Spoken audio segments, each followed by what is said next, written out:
So let's move on into the example number 4. An investment of $200,000 are expected to generate the following cash inflow in 6 years. So please take note the investment of $200,000. Year 1, we have $70,000. Year 2, we have $60,000. Year 3, we have $55,000. And year 4 is $40,000. Year 5, we have $30,000. Year 6, we have $25,000. So we have required to complete payback period of the investment. Should the invest be made if management want to recover initial investment in 3 years or less. So may nakita nga di whiteboard na kabutang nga di naton given which is the year 1, 2, 3, 4, 5, and 6 which is the cash inflow and $70,000, $60,000, $55,000, $40,000, $30,000, and $25,000. So,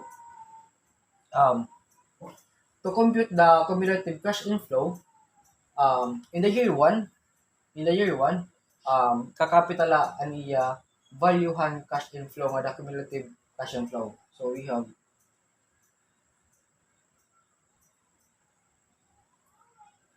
$70,000 in year 1. So, to compute the year 2, igaad tala ang $70,000 yung $60,000.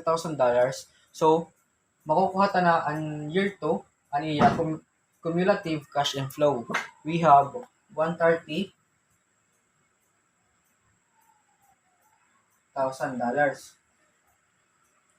And next is, i-compute tala ang value han year 2, ngayon $55,000. So, makukuha natin ang 185.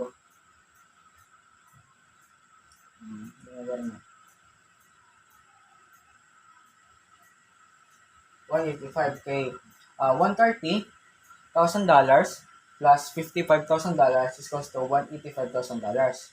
So, complete naman ang year 4, i-plus tala ang value han year 3 ngayon 4 which is $185,000 plus $40,000 is equal to $225,000.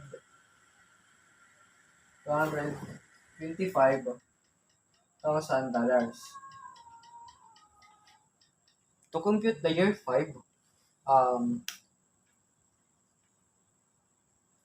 cumulative cash flow in for year 4 which is the $225,000 plus $30,000 makukuha naton ang cumulative cash flow han year 5 which is makukuha natin yahin $255,000.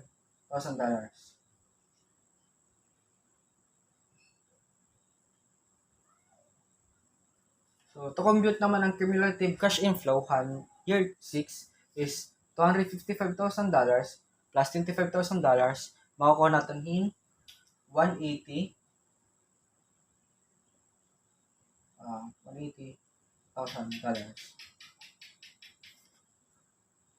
So, yan nakuha ta na ang solution han cumulative cash inflow. So, amo na ni nasolve ta na. So, adin na amin hiya na. Amo na hiya na. So, yan na naman. Ang question kasi nga ito nasa rin.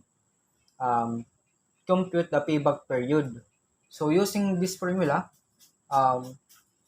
year before the full recover plus unrecovered cost at the start of the year all over cash inflow during the year, makukuha ta naton ang payback period. So, year before recover, we have 3 years ini. 3 years. Tapos an unrecovered cost at the start of the year. Remember ka mo na may da kita initial investment we have $200,000. So para makumit naton ang unrecovered cost at the start of the year, igma-minus tala an hiya na cumulative cash flow han year 3 minus han $200,000.